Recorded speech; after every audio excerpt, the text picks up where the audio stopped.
आज हम जो टॉपिक डिस्कस करने जा रहे हैं उसका नाम है ओहम लॉ। वीडियो को स्टार्ट करने से पहले अगर आप YouTube पे हैं और आपकी वीडियो की क्वालिटी सही नहीं आ रही तो इसको YouTube से वीडियो की क्वालिटी सबसे पहले बेहतर करें ताकि आपको जो स्लाइड है वो बिल्कुल क्लियर दिखाई दे। और वीडियो की क्वालिटी सेट करने के लिए जो ऊपर 3 डॉट है उनको प्रेस करें, वहाँ से क्वालिटी पे जाएं, क्वालिटी से जो हायर नंबर है उसको सेलेक्ट कर लें तो आपकी वीडियो की क्वालिटी ठीक हो जाएगी। तो हम अपना लेक्चर स्टार्ट करते हैं। हमारा आज का लेक्चर है ओहम लॉ क्या है और रेजिस्टेंस क्या है, इसके बारे में आज हमने यहाँ पे स्टडी करना है। तो ओहम लॉ की जो स्टेटमेंट है, जो उसका फार्मूला है और जो इसके अंदर क्वांटिटीज़ हैं 3, इसके अंदर क्वांटिटी यूज़ होती हैं, वोल्टेज, करंट और रेजिस्टेंस। इनके दरम्यान हमने रिलेशन देखना है, इनके यूनिट देखने हैं और इनकी एप्लीकेशन देखेंगे और इससे रिलेटेड इम्पोर्टेंट इनके पॉइंट देखेंगे और इनके यूनिट को हम यहाँ पे डिस्कस करेंगे। तो सबसे पहले यहाँ पे लिखा हुआ ओहम लॉ क्या है। ओहम लॉ स्टेट दैट, इसकी स्टेटमेंट हम ऐसे कर सकते हैं, वोल्टेज और potential difference between 2 point is directly proportional to the current और electricity passing through the resistance and directly proportional to the resistance of the circuit. यहाँ पे अभी तक जो लिखा हुआ है इसमें है कि अगर हम पोटेंशियल डिफरेंस किसी भी कंडक्टिंग वायर या किसी भी कंडक्टर के अक्रॉस पोटेंशियल डिफरेंस अप्लाई करते हैं तो इस पोटेंशियल की वजह से जो करंट फ्लो करता है, ये पोटेंशियल डिफरेंस उस करंट के डायरेक्टली प्रोपोर्शनल है और साथ ही साथ वहाँ पे मौजूद रेजिस्टेंस के साथ भी डायरेक्टली प्रोपोर्शनल है, जो कि नीचे यहाँ पे इस रिलेशन में दिखाया गया है। V is equal to I R. V is a potential, I is a current and R is a resistance. तो यहाँ पे पोटेंशियल जो है वो फर्स्ट ऑफ ऑल इस करंट के डायरेक्टली प्रोपोर्शनल है और सेकेंडली वो कह रहा है कि ये जो रेजिस्टेंस है जिसके अंदर से ये करंट पास करता है ये इसके भी डायरेक्टली प्रोपोर्शनल है। ये जो रिलेशन है, सबसे पहले हमें एक जर्मन साइंटिस्ट था जो कि जॉर्ज साइमन ओहम, इसने हमें ये सबसे पहले जो है वो ये रूल दिया और इसने ये तीनों क्वांटिटीज़ के दरमियान हमें रिलेशन बना के दिया। और साथ ही साथ ओहम लॉ जो है वो let us learn more about the ohm law, resistance and its application. और इसको रेजिस्टेंस की को समझने के लिए और इसकी एप्लीकेशन के लिए भी ओहम लॉ को यूज़ किया जा सकता है। नेक्स्ट हम देख सकते हैं ओहम लॉ की डेफिनेशन मज़ीद यहाँ पे इस तरह से की हुई है। The most basic component of electricity are voltage, current and resistance. यहाँ पे ये जो इलेक्ट्रिसिटी है इसके अंदर वोल्टेज, जो इलेक्ट्रिसिटी मतलब अक्सर हम यूज़ करते हैं वो जब पास होती है तो उसके 3 क्वांटिटीज़ वहाँ पे आती हैं, एक वोल्टेज है, करंट है और रेजिस्टेंस है। इन तीनों के दरमियान जो है वो रिलेशन है। और ओहम लॉ बेसिकली जो है वो हमारे पास इसकी डेफिनेशन यहाँ से स्टार्ट हो रही है। Ohm law state that the current through a conductor between 2 component is directly proportional to the voltage across the 2 point. Basically जो हमारे पास करंट है वो directly proportional to the voltage है, मतलब जितना ज़्यादा हम पोटेंशियल किसी भी कंडक्टर के क्रॉस प्रोवाइड करेंगे उतना ही ज़्यादा उसमें से करंट पास करेगा। तो वोल्टेज और करंट एक दूसरे के साथ डायरेक्टली रिलेशन है। नीचे ग्राफ में यहाँ पे दिखाया गया है कि जब हमारे पास वोल्टेज को वाई एक्सिस के लॉन्ग लिया हुआ है जबकि करंट को एक्स एक्सिस के लॉन्ग लिया हुआ है। यहाँ से ये दोनों एक दूसरे के साथ, ऊपर हमने डेफिनेशन में पढ़ा डायरेक्टली प्रोपोर्शनल है। जब कभी 2 क्वांटिटीज़ एक दूसरे के साथ डायरेक्टली प्रोपोर्शनल होती हैं तो उसका ग्राफ एक स्ट्रेट लाइन होता है। तो यहाँ पे आप देख सकते हैं ये जो ग्राफ है वो स्ट्रेट लाइन है। तो यहाँ पे ये जो ओहम लॉ है वो हमारे पास उसको ग्राफ की हेल्प से भी समझा जा सकता है। जब कभी वोल्टेज और करंट एक दूसरे के साथ डायरेक्टली प्रोपोर्शनल हो और उसकी हमने long x axis y axis लिया हो तो उसकी एक स्ट्रेट लाइन आती है, तो तब हमारे पास वहाँ पे ओहम लॉ होल्ड कर रहा होता है। नेक्स्ट हम देख रहे हैं कि ओहम लॉ का फार्मूला क्या है। ओहम लॉ हमारे पास voltage is equal to product of a current and resistance, जो कि यहाँ पे V is equal to I R कह सकते हैं। V वोल्टेज है, I करंट है एंड R रेजिस्टेंस है। और रेजिस्टेंस के अगर हम ऐसे यूनिट की बात करें तो इसको ओहम कहते हैं, चूँकि ये साइंटिस्ट ने डिस्कवर किया उसके नाम से ही इसको यूनिट दिए गए ओहम। और इसका जो सिंबल है वो आप ये देख सकते हैं, ये इसका ओहम जिसको कहते हैं, तो ये इसका सिंबल है। ये जो बहुत ही बेसिक लॉ है इलेक्ट्रिसिटी को समझने के लिए, और ये फर्स्ट टाइम जो है वो डिस्कवर हुआ, और ये बहुत ही ज़्यादा जो है वो सिंपल एक रिलेशन है जो कि बहुत ही ज़्यादा डिटेल में इलेक्ट्रिसिटी, करंट और वोल्टेज के दरमियान में हमें रिलेशन बताता है। ये पावर को कैलकुलेट करने के लिए यूज़ होता है, एफिशिएंसी कैलकुलेट करने के लिए यूज़ होता है, करंट, वोल्टेज एंड रेजिस्टेंस किसी भी इलेक्ट्रिक सर्किट के अंदर से ये power, efficiency, current, voltage and resistance को कैलकुलेट करने के लिए हम यूज़ कर सकते हैं। इसकी एप्लीकेशन क्या है? इसकी एप्लीकेशन है कि हमारे पास जब कभी तीन क्वांटिटीज़ के दरमियान ये रिलेशन है, यहाँ पे लिखा हुआ है कि जब कभी हमारे पास दो क्वांटिटीज़ हों तो थर्ड वन जो अननोन क्वांटिटी है उसको हम कैलकुलेट कर सकते हैं। फ़र्ज़ करें किसी भी कंडक्टर के क्रॉस आपने पोटेंशियल प्रोवाइड किया और उसके अंदर से मौजूद करंट हमने बाय एमीटर हमने वहाँ से उसका करंट कैलकुलेट कर लिया, तो दो क्वांटिटीज़ हमारे पास आ गई। और इस कंडक्टर के अंदर से कितनी रेजिस्टेंस है आर वो अननोन है, तो वो कैलकुलेट करने के लिए हम यहाँ पे ओम लॉ को यूज़ कर सकते हैं। V is equal to I R है, अगर हमने R फाइंड करना है तो V ओवर I की रेशो हो जाएगी, यहाँ पे वैल्यू पुट करें तो हमारे पास रेजिस्टेंस आ जाएगी। नेक्स्ट लिखा हुआ है how do we establish the current voltage relationship, किस तरह से हम इन दोनों के दरमियान, करंट और वोल्टेज के दरमियान रिलेशन को एस्टेब्लिश कर सकते हैं। यहाँ पे करंट और वोल्टेज की रेशो जो है वो हमारे पास आती है, मतलब इन दोनों के दरमियान जो रिलेशन है वो डायरेक्ट रिलेशन है, और डायरेक्टली साइन में से जो करंट है वो वोल्टेज के नीचे जाके डिवाइड हो जाता है, तो ये हमारे पास जो है वो करंट और वोल्टेज की बेसिकली रेशो हमारे पास होती है। और ये हमारे पास जो इन दोनों के दरमियान ग्राफ आता है, यहाँ पे भी लिखा हुआ therefore a graph between the potential difference V and current I must be straight line, इन दोनों के दरमियान जो ग्राफ है वो एक स्ट्रेट लाइन आता है। यहाँ पे ये डिफरेंट पॉइंट्स लिखे हुए हैं जो कि ओम लॉ से रिलेटेड है। फर्स्ट पॉइंट है it is the constant ratio that give the unknown value of resistance. अच्छा भाई एक बात सुनते हैं कि अगर हमारे पास कंडक्टर सेम हो, एक जैसा ही कंडक्टर हो, उसके अंदर हम पोटेंशियल की वैल्यू को कम ज़्यादा करते हैं, तो जितना हम पोटेंशियल को बढ़ाते हैं उतना ही करंट बढ़ता है। तो इन दोनों की रेशो हमारे पास कहाँ से आती है, जैसे कि ऊपर ये देखा हुआ है कि वोल्टेज और करंट एक दूसरे के साथ इनकी रेशो आती है, वोल्टेज और नीचे ये करंट आता है। तो यहाँ पे बेसिकली जो एक सेम कंडक्टर के लिए जब हम पोटेंशियल बढ़ाते हैं तो साथ साथ करंट भी बढ़ता है, तो इसकी रेशो कांस्टेंट रहती है। तो हम यहाँ पे ये जो इनकी रेशो है वो एक क्वांटिटी की इक्वल है, जो कि ये रेजिस्टेंस के इक्वल हम इसको कहते हैं। ये इसका फर्स्ट पॉइंट है। दूसरा इसका पॉइंट है कि किसी भी क्रॉस सेक्शनल एरिया, आप किसी भी वायर का क्रॉस सेक्शनल एरिया आप लेते हैं तो वहाँ पे the resistance depend upon the length L, कोई भी वहाँ पे मौजूद जो रेजिस्टेंस है वो उसकी लेंथ पे डिपेंड करती है, उसके क्रॉस सेक्शन एरिया पे डिपेंड करती है, and also depend upon the temperature of the conductor, और वो उसके कंडक्टर के ऊपर भी, मतलब हमने देखा है कि किसी भी कंडक्टर के अंदर से करंट पास होता है पोटेंशियल प्रोवाइड करने से, तो उसकी रेशो हमारे पास वोल्टेज और करंट की जो रेशो है वो हमारे पास एक रेजिस्टेंस आती है।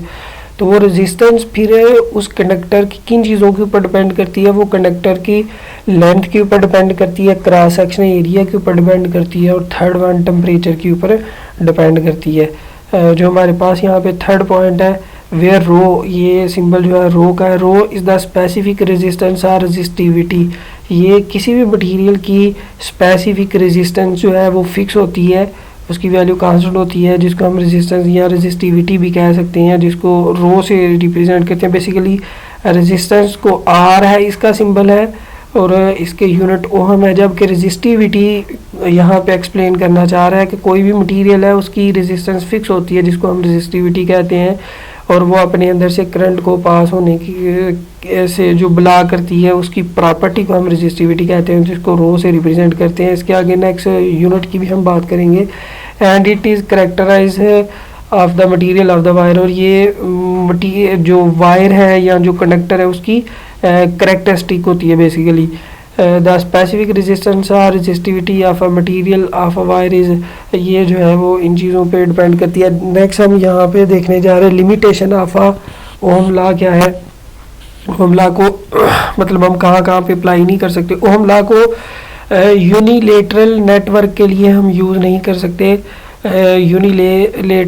यूनिलेटरल नेटवर्क जो है वो हमारे पास होता है जिसमें डायोड और ट्रांजिस्टर आते हैं। ऐसा सर्किट जिसमें डायोड ट्रांजिस्टर आते हैं उसको यूनिलेटरल जो है वो नेटवर्क कहते हैं। यहाँ पे इस वजह से अप्लाई नहीं होता कि यहाँ पे करंट जो है वो वोल्टेज के ऊपर डिपेंड नहीं करता, बल्कि हम वोल्टेज को बढ़ाए और कम या ज़्यादा किए बगैर करंट की वैल्यू को हम चेंज कर सकते हैं। तो यहाँ पे ये दोनों के दरम्यान डायरेक्ट रिलेशन नहीं रहता, और जहाँ पे वोल्टेज और करंट के दरम्यान डायरेक्ट रिलेशन नहीं रहता वहाँ पे हम ओहम लॉ को अप्लाई नहीं कर सकते। तो यहाँ पे डायोड और ट्रांजिस्टर के केस में हमारे पास जो वोल्टेज है वो करंट एक दूसरे के साथ डायरेक्ट रिलेशन में नहीं रहता। दूसरा, हमारे पास जो लीनियर एलिमेंट है इनके अंदर भी हम जो है वो इसको अप्लाई नहीं कर सकते। लीनियर एलिमेंट कौन से है, यहाँ पे लिखा हुआ है ohm law is not applicable to non linear element के अंदर भी हम इसको अप्लाई नहीं कर सकते।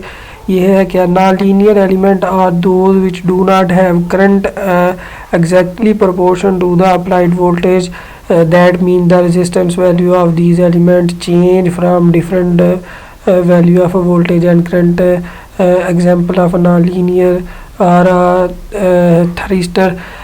अच्छा भाई, जब हमारे पास कुछ सेमी कंडक्टर मटेरियल आ जाते हैं जो कि पी टाइप और एन टाइप मटेरियल होते हैं। थरिस्टर क्या है, ये हमारे पास 4 लेयर होती हैं पी टाइप की और एन टाइप की, जिसको हमने कंसेक्यूटिवली रिस्पेक्टिवली एक दूसरे के ऊपर हमने इसको प्लेस किया होता है, और ये हमारे पास एज अ स्विच के तौर पे यूज़ होता है जो कि टेम्परेचर डिपेंडेंट होता है।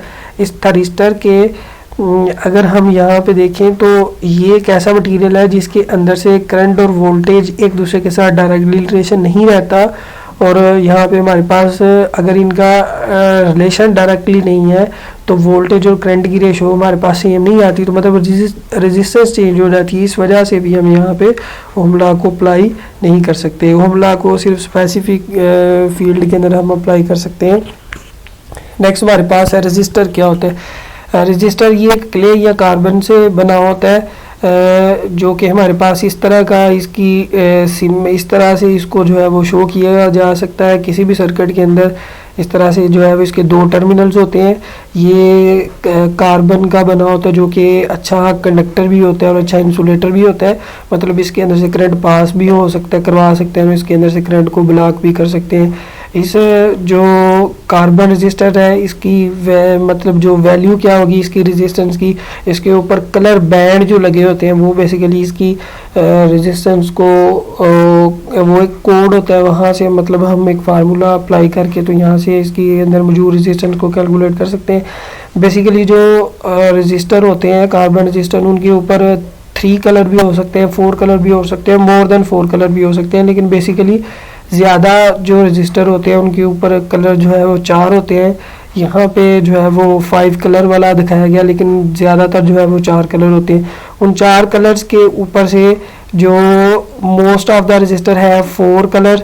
The first and second band reveals the first and second digit of the value of resistivity. Basically जो फर्स्ट 2 कलर होते हैं वो हमें रजिस्टिविटी के फर्स्ट जो 2 हमारे पास नंबर आते हैं वो पहले 2 नंबर देते हैं, और जो थर्ड कलर होता है वो हमारे पास नंबर ऑफ मल्टीपल 0 हमें देता है। तो जो हमारे पास 4 कलर होता है वो बेसिकली टॉलरेंस के बारे में बताता है। टॉलरेंस 10 भी हो सकती है प्लस माइनस, और 20% भी टॉलरेंस हो सकती है जो कि उस वैल्यू में ऐड होती है या सब्ट्रैक्ट होती है। ये हमने सारा जो है वो कार्बन रेजिस्टेंस की कलर कोडिंग के बारे में ये हमने पढ़ा हुआ है कि जो डिफरेंट कलर्स हैं उनको हमने डिफरेंट नंबर दिए हुए हैं।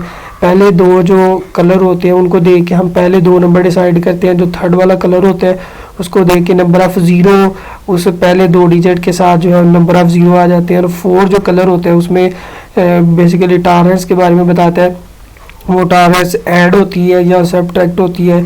और अगर हमारे पास वहाँ पे 4th कलर मौजूद ना हो तो टॉलरेंस जो है वो प्लस माइनस 20% होगी, लेकिन अगर वहाँ पे कोई कलर मौजूद होता है, गोल्ड कलर है या वाट एवर, तो वहाँ पे हमारे पास 10% या प्लस होती है या माइनस होती है। तो ये हमारे पास जो है वो इस तरह से 5% भी टॉलरेंस मौजूद हो सकते हैं। तो ये एक रजिस्टर को किस तरह से एक्सप्लेन किया जाता है, ये हल्का फुल्का मैंने इसके बारे में बता दिया। इसके बारे में पूरी डिटेल में पूरा एक टॉपिक है इसको समझने के लिए।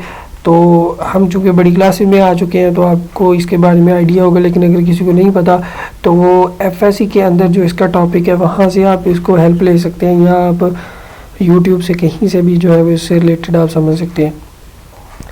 नेक्स्ट, रेजिस्टेंस जो है ये एक बहुत ही बेसिक क्वांटिटी है ओम लॉ को समझने के लिए। तो रेजिस्टेंस को बेसिकली सर्किट के अंदर हम दो तरह से कनेक्ट कर सकते हैं। जो रजिस्टर है उसको हम सीरीज़ में भी लगा सकते हैं, पैरेलल भी लगा सकते हैं। तो सबसे पहले यहाँ पे रेजिस्टेंस इन सीरीज़ किस तरह से हमने लिया हुआ है। ये हमारे पास एक रजिस्टर R1 है, ये R2 है, ये R3, हमने इनको हेड टू हेड एक दूसरे से जोड़ा हुआ है। तो इस तरह से जब रेजिस्टेंस को जोड़ा हुआ होता है तो इसको हम सीरीज़ कहते हैं। तो ये सीरीज़ रेजिस्टेंस को हमने एक दूसरे के साथ कनेक्ट किया। यहाँ पे उसके दो टर्मिनल, जो एक ये टर्मिनल, दूसरा यहाँ पे ये टर्मिनल आता है, इसको हमने बैटरी के साथ इस तरह से अटैच किया। जब बैटरी के साथ अटैच करते हैं तो इसमें से ऐसे करंट फ्लो होता है। आप यहाँ पे देख सकते हैं जो करंट R1 में से आ रहा है वही करंट R2 और R3 में से पास करके जा रहा है। और सीरीज़ के केस में हर रेजिस्टेंस में से सेम करंट पास होता है, बट यहाँ पे जो पोटेंशियल है वो ड्रॉप, यहाँ पे कुछ थोड़ा सा पोटेंशियल ड्रॉप होगा R1 के क्रॉस, कुछ पोटेंशियल यहाँ पे ड्रॉप होगा और कुछ पोटेंशियल यहाँ पे ड्रॉप होगा। ये पोटेंशियल आ कहाँ से रहा है, ये बैटरी से। बैटरी का लेटेस्ट कंसीडर अगर यहाँ पे 10 वोल्ट अगर पोटेंशियल है तो कुछ लेटेस्ट कंसीडर 2.5 यहाँ पे लॉस हो जाएगा, 2.5 यहाँ पे लॉस हो जाएगा और 5 जो है पोटेंशियल यहाँ पे लॉस हो जाएगा। तो इन पोटेंशियल को अगर आप फिर से ऐड करते हैं तो हमारे पास टोटल पोटेंशियल उतना ही आएगा जितने पोटेंशियल की हमने यहाँ पे बैटरी लगाई हुई है। तो ये कुछ पॉइंट्स हैं जो कि laws of series of circuit के बारे में है कि individual resistance add up to the total resistance. ये जो हमारे पास सर्किट में आने वाली इंडिविजुअल है R1, R2 और R3, ये जो इंडिविजुअल रेजिस्टेंसेस हैं इनको हम ऐड भी कर सकते हैं। इसको ऐड बड़ा सिंपली मेथड से हम ऐड कर सकते हैं। जितनी भी रेजिस्टेंस है उसको सिंपली आप जो है वो नंबर होता है और इसको ऐड कर सकते हैं। Current through the circuit is the same at every point, her point के ऊपर जो करंट की वैल्यू है वो सेम होगी, मतलब R1 में से वही पास कर रहा है, R2 और R3 में भी वही पास कर रहा है। Individual voltage through the circuit add up to the total voltage. यहाँ पे जैसे मैंने बताया कि 2.5 यहाँ पे वोल्टेज लॉस हो रहा है, अगर 2.5 यहाँ पे हो रहा है, 5 यहाँ पे हो रहा है, तो इन सारे वोल्टेज को ऐड करें तो टोटल हमारे पास अगर यहाँ पे 10 वोल्ट की बैटरी लगाई है तो 10 वोल्ट का ही पोटेंशियल आएगा। इस केस के अंदर अगर आपने सर्किट में लगे हुए टोटल आपने अगर रेजिस्टेंस देखनी है तो वो हमारे पास R1, R2 और R3 को ऐड करने से हमारे पास टोटल रेजिस्टेंस आ जाती है। नेक्स्ट हमारे पास है रेजिस्टेंस इन पैरेलल के केस में। रेजिस्टेंस हमारे पास किस तरह से हम शो करवाते हैं। पैरेलल के केस में हमारे पास जो जितनी भी रेजिस्टेंस होती हैं उसको पैरेलली हमने कनेक्ट किया होता है। ये R1 रेजिस्टेंस है, ये R2 लेटेस्ट कंसीडर, ये 100 ओम है, ये 200 ओम है, तो इसको पैरेलली ऐसे कनेक्ट। और यहाँ से फिर इनको ये एक टर्मिनल ये और एक ये टर्मिनल से इसको पोटेंशियल यहाँ पे बैटरी के साथ जो है वो कनेक्ट किया जाता है। तो इस तरह से जब हम रेजिस्टेंस को कनेक्ट करते हैं तो इसको हम बोलते हैं in the parallel case resistance को इस तरह से शो किया जा सकता है। अब यहाँ से भाई जो करंट प्रोड्यूस होगा वो करंट आएगा, कुछ करंट R1 में से पास कर जाएगा, कुछ करंट R2 में से पास करेगा। तो मतलब हर रेजिस्टेंस में से सेम करंट पास नहीं करेगा पिछले वाले केस की तरह, हर रेजिस्टेंस में करंट की वैल्यू डिफरेंट होगी। लेकिन अगर पोटेंशियल देखा जाए तो जितना पोटेंशियल R1 के क्रॉस है उतना ही पोटेंशियल R2, क्योंकि यहाँ पे पोटेंशियल हमने R1 और R2 दोनों के केस में हमने सेम यहाँ पे पोटेंशियल प्रोवाइड किया। इससे के केस में टोटल रेजिस्टेंस अगर हमने कैलकुलेट करनी है तो पहले केस में जैसे वो रेजिस्टेंस R1, R2 और R3 था उनको हमने सिंपली तीनों को ऐड कर लिया। लेकिन यहाँ पे रेजिस्टेंस को ऐड करने के लिए हमें इनके रेसिप्रोकल लेना पड़ेगा, 1/R1 प्लस 1/R2। अगर और कोई रेजिस्टेंस थर्ड हमारे पास होती तो उसको भी प्लस 1/R5, और ये सारा टोटल हमने कर देना था 1/R की इक्वल हमने कर देना। जैसे कि आप यहाँ पे देख सकते हैं ये इंपॉर्टेंट पॉइंट कुछ लिखे हुए हैं। The reciprocal of R the individual resistance add up to the reciprocal of the total resistance। ये देखिए अगर हमने टोटल रेजिस्टेंस फाइंड करनी है 1/RT, RT is the total resistance, ये किसके इक्वल होगा 1/R1 +1/R2 +1/R3, और अगर मोर कोई हमारे पास रेजिस्टेंस है तो उनको भी +1/R4 और सो ऑन हम इनको ऐड कर सकते थे। Voltage through the circuit is the same at every point, her point पे वोल्टेज सेम होगा, मतलब R1 के क्रॉस, R2 के क्रॉस और R3 के क्रॉस जितनी भी वोल्टेज रेजिस्टेंस लगी हर के क्रॉस वहाँ पे वोल्टेज हमारे पास सेम होगा। Individually current draw through the circuit add up to the total current, यहाँ पे अगर हम टोटल करंट लेना चाहते हैं इस केस में, मतलब यहाँ से करंट आया, कुछ करंट यहाँ पे चला गया, कुछ करंट यहाँ पे चला गया, तो ये जो टोटल करंट है हमारे पास according to Kirchhoff first rule, कुछ करंट यहाँ पे चला गया ब्रांच, इस फर्स्ट वाली ब्रांच में, कुछ सेकंड वाली ब्रांच में। अगर आप टोटल करंट देखना चाहते हैं तो दोनों ब्रांच के करंट को ऐड अप कर लें तो हमारे पास टोटल करंट आ जाएगा। नेक्स्ट हमारे पास ohm law in the case of conductivity, हम इस तरह से देख सकते हैं, ये जो हमारे पास कोई भी मेटल है जो कि टेम्परेचर डिपेंडेंट मेटल होती हैं, इनके अंदर से जो करंट पास होता है, तो करंट की डेंसिटी के बारे में हम जो है वो पढ़ चुके हैं। तो current density is directly proportion to the electric field. Basically electric field हमारे पास जो पोटेंशियल प्रोवाइड किया होता है उसके क्रॉसपोंडिंग इलेक्ट्रिक फील्ड आता है, जितना ज़्यादा पोटेंशियल प्रोवाइड करेंगे उतना ही ज़्यादा इलेक्ट्रिक फील्ड होगा।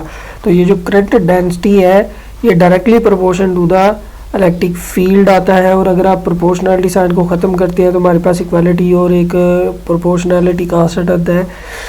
इस प्रोपोर्शनलिटी कांस्टेंट को हम यहाँ पे कंडक्टिविटी का हम जो है वो नाम दे रही है। कंडक्टिविटी बेसिकली अगर आप नेक्स्ट इक्वेशन में देखें तो ये कंडक्टिविटी डिपेंड करती है इस इलेक्ट्रिक फील्ड के ऊपर।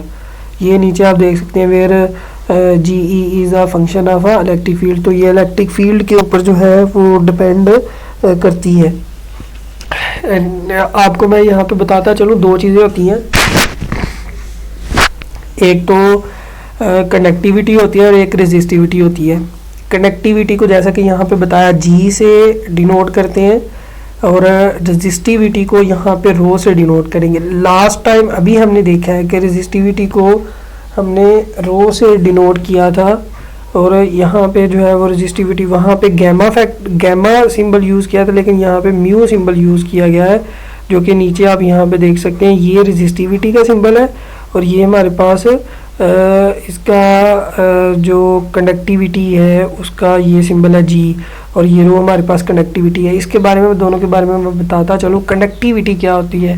कंडक्टिविटी किसी भी कंडक्टर की अपने अंदर से करंट पास करवाने की सलाहियत को कंडक्टिविटी कहते हैं, और रेजिस्टिविटी किसी भी कंडक्टर की अपने अंदर से करंट को ब्लॉक करने की जो सलाहियत होती है, जो प्रॉपर्टी होती है, उसको हम रेजिस्टिविटी कहते हैं। तो conductivity and resistivity they are inversely proportional to each other, मतलब जिस मटेरियल की कंडक्टिविटी हाई होगी उसकी रेजिस्टिविटी लो होगी, और जिसकी कंडक्टिविटी लो होगी उसकी रेजिस्टिविटी हाई होगी। मतलब अगर कंडक्टर की बात करें तो कंडक्टर की कंडक्टिविटी हाई होती है, करंट गुजारने की सलाहियत ज़्यादा होती है, जबकि उसकी रेजिस्टिविटी लो होती है। लेकिन इंसुलेटर की बात करें तो इंसुलेटर की कंडक्टिविटी लो होती है, रेजिस्टिविटी हाई होती है, और इस वजह से उसके अंदर से कम करंट पास होता है। लेकिन अगर सेमीकंडक्टर की बात करें तो सेमीकंडक्टर लाई करता है between the insulator and conductor, तो इन दोनों के दरमियान वो प्लेस करता है। तो इनकी कनेक्टिविटी और रेजिस्टिविटी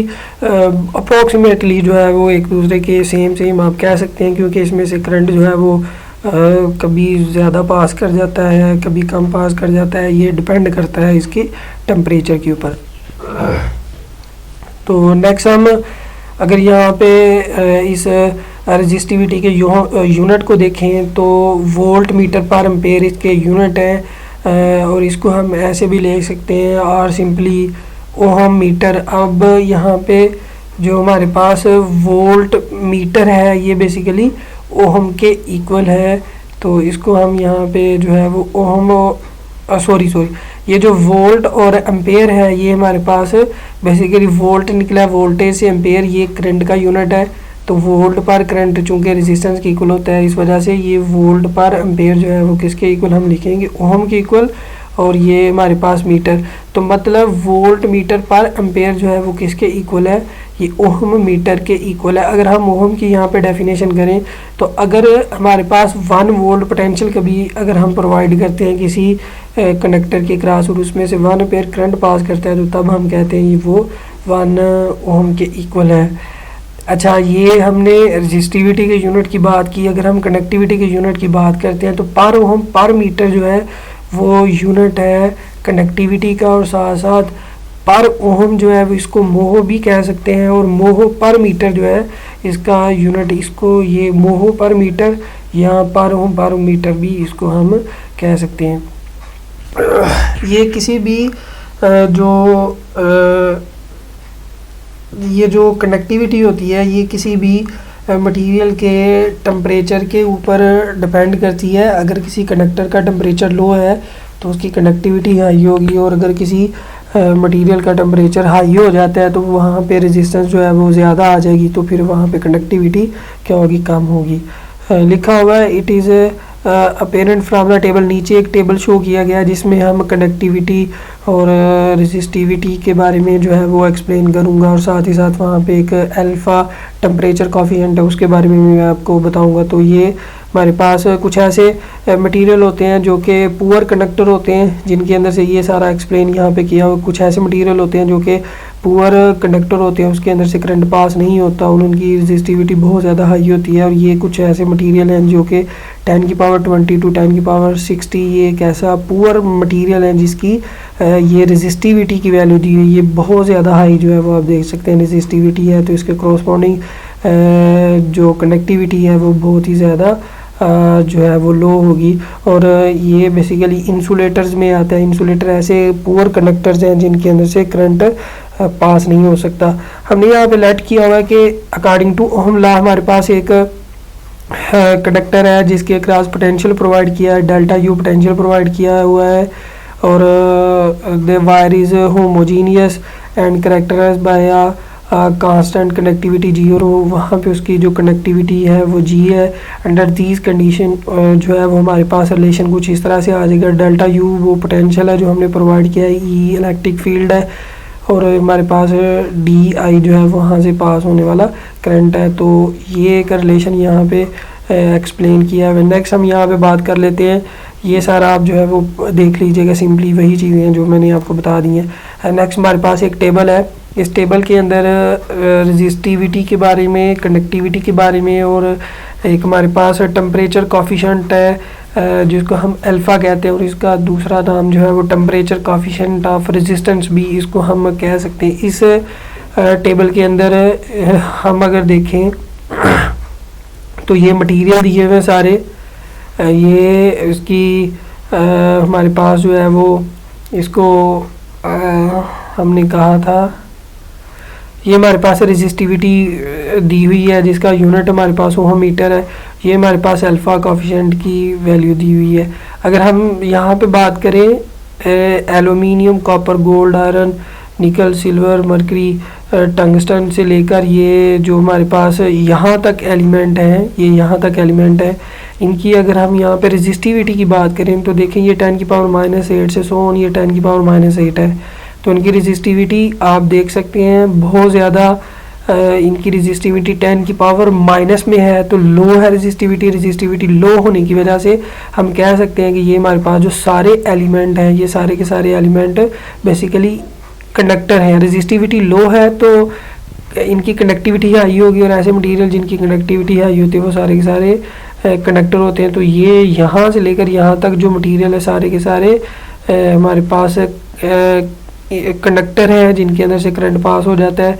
ये जो मटेरियल दिए हुए हैं जर्मेनियम है, उसके बाद ये हमारे पास प्योर जर्मेनियम है, और ये कुछ इसका 60% जो प्योर है ये सिलिका है, सिलिकॉन है, निकल सोल्यूशन है, NaCl सोल्यूशन है। ये सारे हमारे पास जो है वो सेमी कंडक्टर में आ जाता है। इनकी अगर हम रेजिस्टिविटी देखें तो इनकी रेजिस्टिविटी 0.45 से लेकर 0.044 है। तो ये रेजिस्टिविटी मतलब नॉर्मल है, और ऐसे मटेरियल जिनकी रेजिस्टिविटी नॉर्मल होती है वो बेसिकली सेमी कंडक्टर होते हैं। ये सारे मटेरियल सेमी कंडक्टर है जिनके अंदर से बहुत ही स्मॉल अमाउंट में करंट जो है पास हो जाता है। नेक्स्ट हम लास्ट वन देखें, यहाँ से लेकर यहाँ तक ये जो गोल्ड है, माइका है, हार्ड रबड़ है, सल्फर है, वुड है, ये सारे हमारे पास मटेरियल जिनकी रेजिस्टिविटी अगर आप यहाँ पे देखें 10 की पावर प्लस 14 से 10 की पावर जो है वो 11 तक है। मतलब ये सारे ऐसे मटेरियल जिनकी रेजिस्टिविटी बहुत ज़्यादा हाई है, रेजिस्टिविटी हाई है